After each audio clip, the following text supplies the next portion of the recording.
Good morning, everybody. Welcome to the Rangers Review morning briefing. It is match day, Thursday, the 12th of December, and to look ahead to the game this evening as Spurs come to town. Chris Jack joins me once again. Look like you're wrapped up there, Chris. How's it going? It's a chilly morning up here, Derek. I think it's going to be a chilly night later on, but I think the gantry could be quite busy tonight. It's a fairly big game, so I think it'll be quite tight on the gantry. So I can cuddle with Josh later on, hopefully, and that can keep us warm. And hopefully there's a Rangers performance and victory to warm the soul as well. Yeah, absolutely. Look out the thermals this evening, folks, if you're heading along to Ibrox. For those of you that were criticising my lack of festivities in the background over the last couple of days, we now have Santa Claus making an appearance, and I've got the old Maradona Christmas jumper on. So there you go. Hopefully you're happy with that, folks. But you're tuning in because you want to talk all things Rangers. And of course, huge game this evening against Ange Postecoglou's underperforming Tottenham Hotspur team. A big opportunity for Rangers tonight to really cement their place in the top section in the expanded group stage. They are sitting in 8th position, Tottenham in 9th, only goal difference separating the two teams, both on 10 points. Is a tough task tonight, despite Spurs having a bit of an indifferent form in the Premier League. They do have a squad that has been assembled at vast sums of cash, but they do have injury concerns, particularly at centre half, and certainly I think there's areas of that team that Rangers could look to exploit. We'll fire up both yourself and Joshua's predicted lineup shortly, Chris, but how's your thinking heading into this game? Rangers in fine fettle, you could say, a good run of form just now. In Europe, we all know that they tend to save their best performances for the European stage. Do you think they're capable of getting a result this evening? I think if you look at if we start on the bigger picture of the Europa League, now you touched on the points and the table there. I think the feeling after Nice was Rangers are all but there. It would take a freak set of results and for Rangers to miss out on qualification now. If you look at how the campaign has unfolded, they have ticked almost every box apart from something against Lyon at Ibrox. That was also a really difficult night. The gap on night just too big. Rangers outplayed, well beaten. The rest of it has been really encouraging. That night in Malmo that got it off to a great start, could have won by more that night. You then play well against Bucharest at Ibrox. Nice was just a remarkable night that I'm still actually coming to terms with how kind of bizarre and barmate was, but it was a great result. Put Rangers in a really, really strong position in this group, and they've given themselves the opportunity now heading into also the double header against Premier League opposition with Man United to come next month, and then the tie against Union at Ibrox. I think that's either the last day or the second last day of the transfer window. They put themselves in a really strong position now. So it's not a free hit as such because it's Rangers. You don't get free hits. No, there's expectation, there's demand, there's pressure. There's all of that comes into every single game, regardless of opposition or stage or occasion. But there's not the same pressure that there could have been in terms of the points. They're not going into this one thinking, well, we need to pick something up and we might need to sneak a point at Old Trafford and then we need to beat Union to get us onto a tally. They're all but there. If they're going to qualify, it just depends what section of the league they're going to finish in now. Selfishly, if they finish in the playoff round and they got another game and another European trip, I'd be all for that. So hopefully they do well, but not well enough to qualify automatically. But I think people are right to be confident heading into this one tonight. It's not a case of being too bullish about it and say Rangers will definitely beat Spurs. It's going to be a difficult game. It's going to be a hugely interesting game. But you look at how well they have played, certainly in European competition, there has been that uplift domestically the last couple of weeks as well. So it's almost one people can look forward to going along. I think they can expect Rangers to give it a really good go. And if you put in a good performance and you give it a really good go and you end up falling short because Spurs ultimately have better players and are operating at a higher level, then there's no shame in that. Obviously, if you come away in the end of a really sore one, that's then a different scenario to have to go through. But you don't really see Rangers taking a sore one. You would fancy them to compete. Not saying they'll definitely go and win the game, but I think it's a game that the fans that head along to Ibrox tonight can really look forward to. And obviously that Ibrox factor came up in both press conferences yesterday. Ange expecting a warm welcome, shall we say, from the Ibrox crowd, and come on, honestly speaking about what the crowd can do for his players and what it can do from a Rangers perspective. So no, I'm really looking forward to tonight. And I think, as we touched on yesterday when I jumped on, if you're not looking forward to this in terms of a big European night on Thursday and then a cup final on Sunday, why bother being emotionally and financially invested in it? Now, this is the type of week, this is the type of double header that you have to look forward to and you have to relish. Yeah, just on the fans, I'm glad you brought that up. I was on with Joshua last night. We heard what Philip Clement had to say about it. This is what James Tavernier had to say about the importance of the supporters tonight.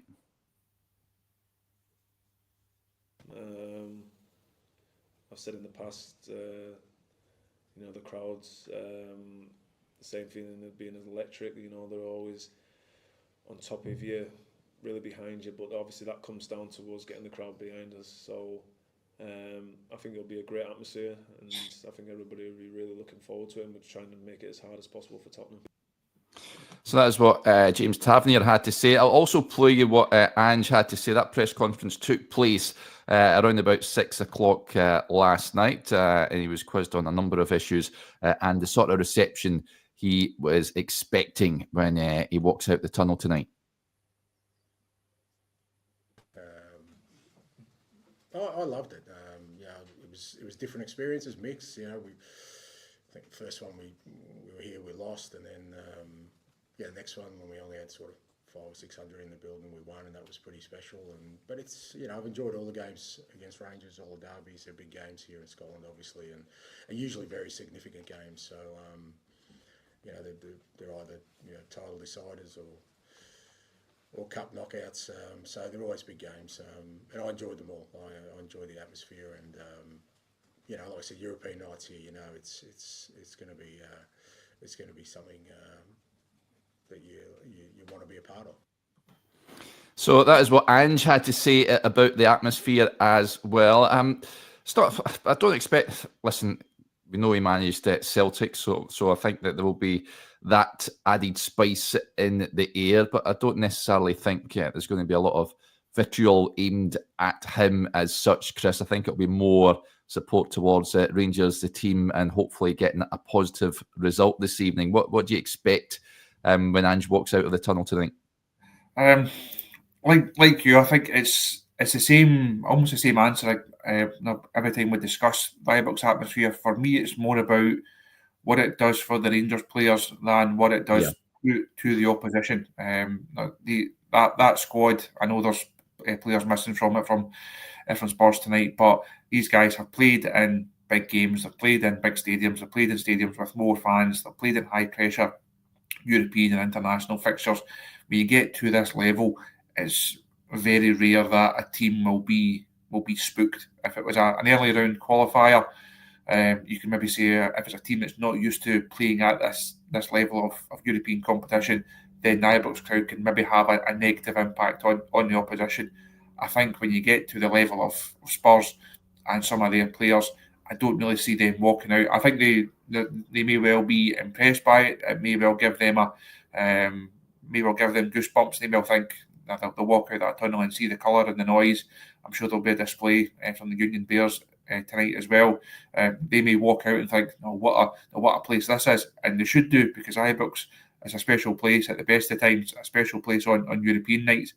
But I think when it comes to noise and the impact the crowd can make, it's more about what they can do from a Rangers perspective. I think as James Tavernier touched on there, the players have to give the fans something, the fans have to give the players something. And we've seen over recent seasons just how that relationship can really spur a side on to beat teams that Rangers normally should not be beating, but they have done because it all just comes together on nights like this. So I think the fans certainly do have a part to play. Ibrox, as we've seen again this season, it can be a difficult place to go and play your football. Rangers, a lot of the times at Ibrox this season, have not really been at it. It's been slow. It's been pedestrian. It's not been exciting. There's been not enough moments to really get the fans off their seats and get them invested. A night like tonight should be. So I think we can expect a really positive atmosphere from a Rangers fan perspective, and I think now Ange he'll get the usual kind of pantomime boos, very fitting of the festive season. But I don't think, and if the night goes really well for Rangers and they're a couple of goals up and they're going to win the game, he may well find himself on the end of a bit of banter, shall we say, after at that stage. But generally throughout the 90 minutes, I don't really see him being that much of a target. Other Celtic managers have come back to Ibrox in the past, and so I don't really see it. It's more of a here's what it can do from a Rangers perspective. Yeah, I don't think he falls into the bracket of some others that would pitch up at Ibrox. But let's hope that Rangers can do the business tonight. Tottenham, of course, it was interesting. Ange gave an interview to the Spurs channel. He says it's a great opportunity to overcome the odds and hopefully create something special. So a bit of mind games there. Let's not beat about the bush. Spurs have got a vastly superior squad to Rangers. They are rightly favourites for this game, but they do have injury problems. So it's seen a lot of chatter amongst Spurs supporters about who's going to start at centre-back. Van de Ven and Romero are out, of course. It looks like they're going to start young Archie Gray and at centre-half, which is quite something. I'm not too sure that the lad they're going to have, Dragusin, I think, that they may have alongside them. So I think certainly that is a potential weak point that I would like Rangers to try and exploit. Now, what we're going to do is fire up the predicted lineups from yourself and Joshua ahead of this evening's game. Now, I'm not entirely sure which one is which, so I'm just going to pop them up, and I trust you, Chris, to correct me if whatever one is being flashed on the screen here. So let's pop the first one up. I do apologise about the font, folks. We'll try and get that increase. So try and squint your eyes or go and get the readers out for this. So I'm just going to, I don't know whose team this is, Chris, but I'm just looking at it and I'm going to guess who I think it may be. I'm going with Joshua. I'm just going to check my emails to see what I sent. To Josh. I did it the first thing yesterday morning, and it turned into a busy night yesterday. The team I sent to Josh was Butland, Tav, Suter, Proper, Ridvan, Barron, Raskin, Diomande, Cherny, Bayrami, and Dessers. So I think that's your team, yeah. That looks like mine.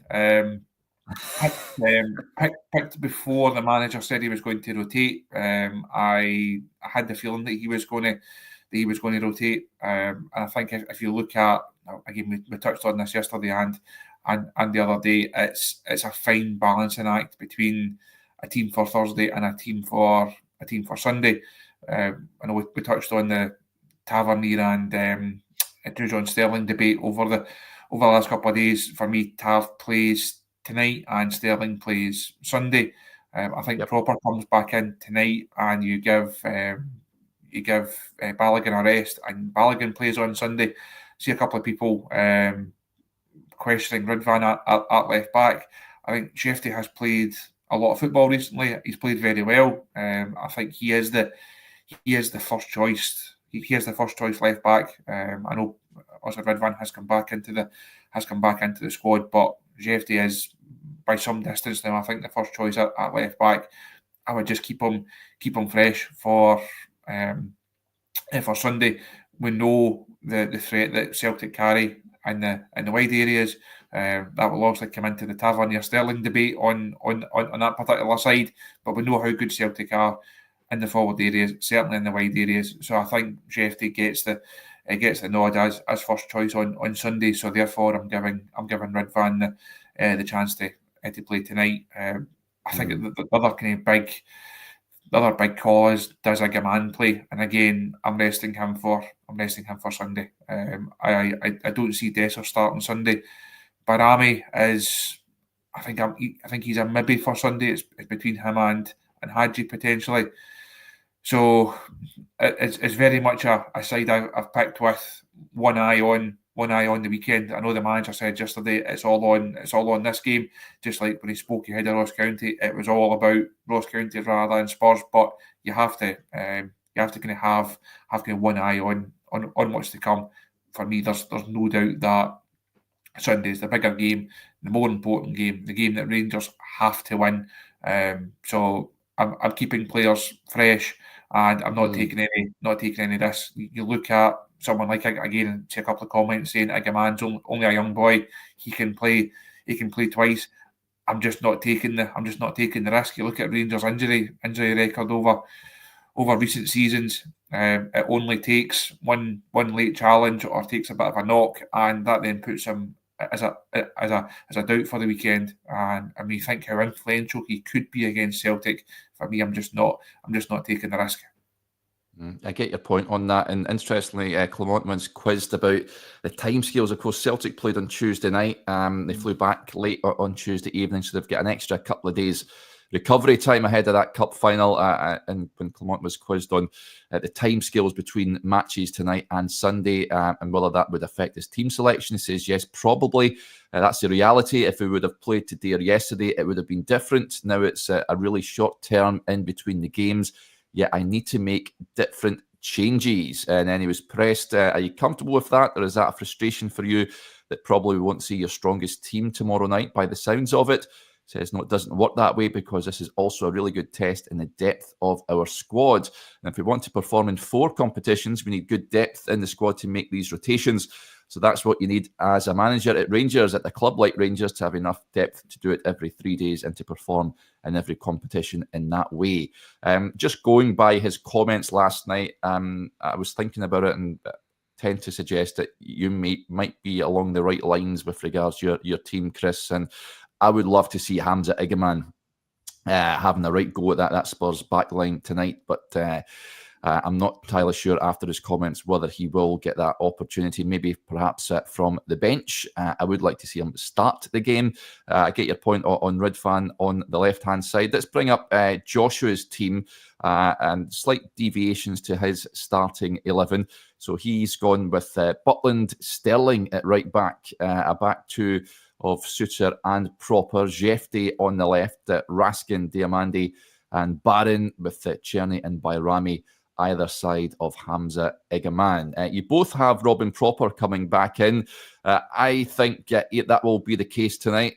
Chris, he's generally done well in European matches, Robin Proper, where Rangers have more of the ball. You've not get opponents right smack bang in your face every 2 seconds. So I can see that happening this evening. But I certainly would like Leon Balogun starting at centre-half on Sunday. Definitely. If Balogun's fit and he's able to play, then he has to play on Sunday. I think he's the obvious partner for John Suter. I spoke to Proper in the mix zone after the Nice game, and he also discussed that settling in period and how he'd perhaps been surprised a wee bit, taken aback a wee bit by the style of Scottish football, and it had also taken him a bit of time to adapt to it. And I think we've seen that in a number of games. He's also been removed early from a couple of games through performance or through picking up a knock. He's not really got into a rhythm domestically. Has looked better in Europe, and I think it feels like a good occasion to bring him back in centre half. I think we touched on it last week in terms of the Rangers look to try and do something in the transfer window at centre half. I think they could well do, certainly because of the Casemiro situation.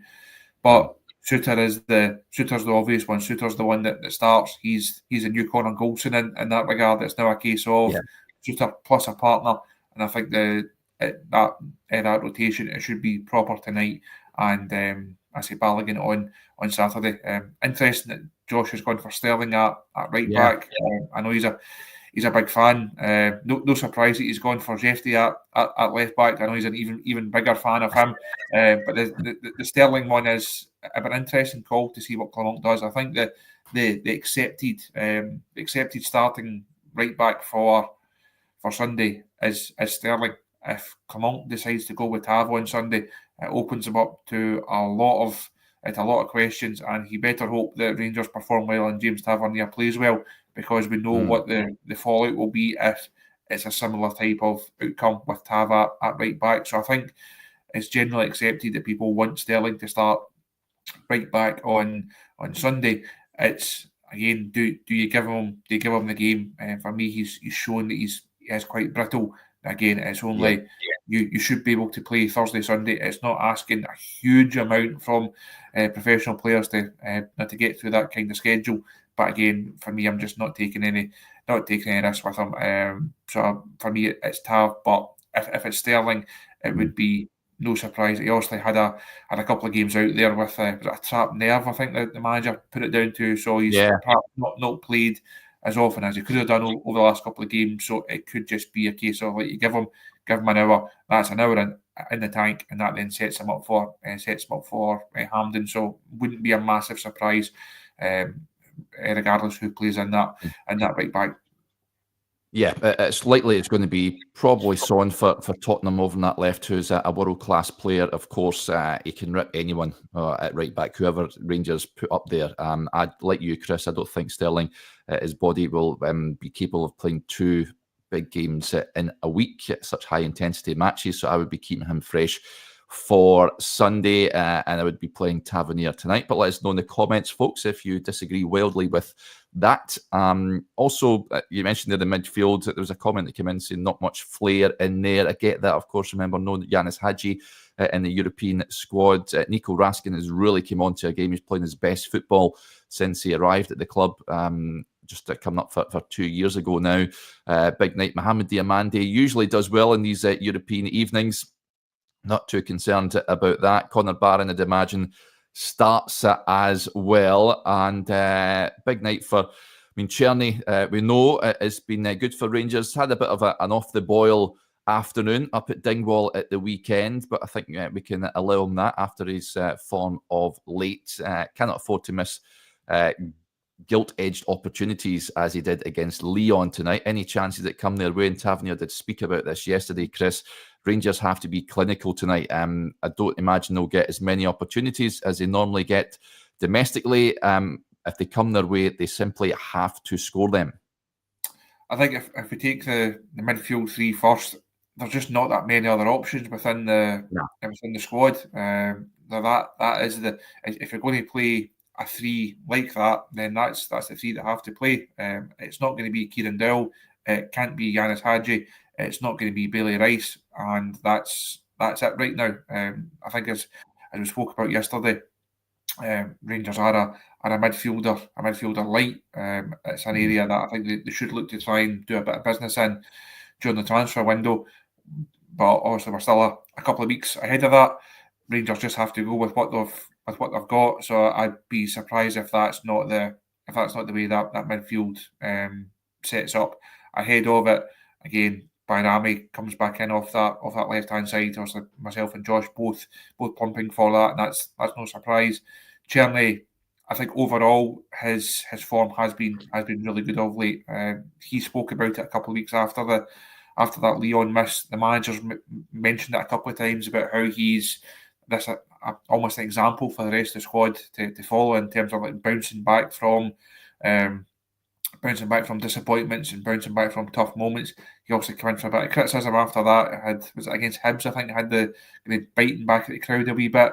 So he did have a difficult spell, but you have to give him credit for coming out of that. His goals and assist return since then has been really impressive. Yes, he was a bit off at the weekend, and a couple of chances, a couple of moments I think he should have done better with. But as you say, I think if you're going to turn in not a terrible performance, if you're going to turn in a below par performance out of this 3 games that have been kind of lumped together, if you're going to pick one, it's going to be Ross County away. I think he will. I wouldn't be surprised to see him back on form tonight, and then come Sunday, he's also going to be such a huge player for Rangers. I mentioned earlier on about Celtic's threat in the wide areas, their threat in the final third. we've only really seen Rangers look a bit more of a threat over the last couple of weeks. Cherny, I think his form goes back longer than that, so he's clearly going to be an important player. So hopefully he can play himself back into form without that sounding too harsh. Come through tonight, and I say it's then on to what he can do on Sunday. Yep, let's get to a few of the comments that are coming in. Jordan says, lots of goals tonight, I think, but quietly confident it's a good opportunity for Bayrami and Dessers to fight for their places in the starting 11. And this is an interesting one. Blue Nose John says, we have to go high ball or they'll suffocate us. Of course, we know how an Ange Postecoglou side likes to play. Tottenham will look to press high and that will leave wide open spaces at the back for Rangers to exploit if they want to try and punish Tottenham if they lose possession of the ball. How do Rangers change their approach tonight, Chris? Do they go more direct, do you think, to try and negate Ange's style of play? I think it could be quite similar to the Nice game almost, and similar to a lot of European away games. You look, and ironically, that's the type of occasion that has brought out the best in Cyril Dessers. I know people will say, why are you starting him? Why is he in your team? This is the kind of game that could actually suit him. A bit more space in behind. It also depends what support Rangers can get to him. Are they going to be camped in? And someone mentioned long balls there. Are Rangers going to be camped in and just having to shell it to release a bit of pressure? If you do that, it's going to come back at you fairly quickly because we know that Dessers isn't going to hold it up. We know that Spurs, they're not going to waste a lot of time knocking it about the back. If Dessers doesn't hold it up, if there's not that support round about him, Spurs will move it very quickly back through the pitch, and you find yourself back under pressure. So I don't think Rangers can afford to sit too deep and try and soak it up because they just don't have that out ball at the other end. But if there is space, as you touched on there, if there is space in behind, that's the kind of game that could actually suit Dessers. We know how he likes to play. We know what he's good at. We know what he's not good at as well, unfortunately. But he has played well in some of these European games. I actually saw a comment earlier on, someone saying if they can win away in Europe and then win the cup final, as they did this time 12 months ago, we were all still over in Seville for it, then that would be great. If Cyril fancies recreating his goal against Betis that night, that would be lovely as well. Yeah, when he turned into the original Ronaldo, what a goal that was. I've seen another clip of it during the week there. Absolutely outstanding from Cyril Dessers. If he gets a nod tonight, there's a comment coming in saying he'll score. Scott, very confident. Let's hope he or any other Rangers players that scored tonight and goes on and achieve a positive result in Europe. Rangers haven't beaten an English team in European competition for some time now. I'm trying to think, is Leeds the last game? I'm trying to think off the top of my head, and I'm not talking friendlies or anything like that, folks. Of course, Man United have come up on a couple of occasions, and they've won, I think, 2 times 1-0, 2 1-0 victories. I think the one when they came up to Ibrox. Liverpool, we won't talk about that. No. That aside, I think they've not often come up against English teams, Chris. So I think they're due a win. They are, and it's also been given this Battle of Britain tagline and hype, and that adds just another wee bit of spice into the occasion. If it wasn't a big enough game already in terms of what it means for Rangers, what it means for the manager, the impact that it could have on Sunday, you then also got Postecoglou coming back as well. You then add in the fact that it is a Premier League side coming to Ibrox. You know what the reaction from our press colleagues down south will be if Spurs go and turn Rangers over fairly comfortably. So there's quite a lot riding on this one from a Rangers perspective and a Scottish football perspective. Once again, Rangers hopefully going to fly the flag for the league. And I think, as we touched on earlier, if they can put in an encouraging performance, really show what they're good at, take the game to Spurs in stages. If Ibrox can play its part, anything's possible. Now, I think the manager said yesterday in his press conference, anything can be bridged. Rangers do have gaps there to bridge. Are they capable of doing it? Yes. Will they? Well, tune in about 10 o'clock and we'll discuss it. Yep. Incidentally, folks, a heads up over on the website, if you're a subscriber, the great article from Martin Ramsey on Paul Gascoigne, who, of course, turned out for both Spurs and Rangers, and why you'll be supporting the blue side this evening. It's a cracking read. Do go and check it out. Right, we'll wrap up there. Big thanks to Chris, as ever. And thank you to you all for tuning in to the show. As we touched on, a huge night at Ibrox tonight. If you are heading along, make sure you've got the long johns, the thermals all on, because it's going to be a cold one. Let's hope it's red hot on the park and we witness a brilliant vintage European performance from Rangers. Right, as ever, we'll have all the usual pre-match and post-match content to come, so keep your eyes peeled if you aren't heading to the game, and we'll keep you covered over the course of this evening.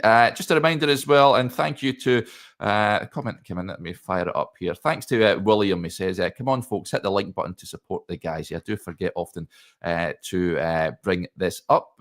Many of you tune in and aren't subscribers to the show, or you don't hit the notification bell. Many people say, I missed it when we went live. Hit that notification bell, hit the subscribe button, and that'll be very much appreciated. But we'll wrap up there. Thank you to you all, and we'll speak to you a little later on. Bye.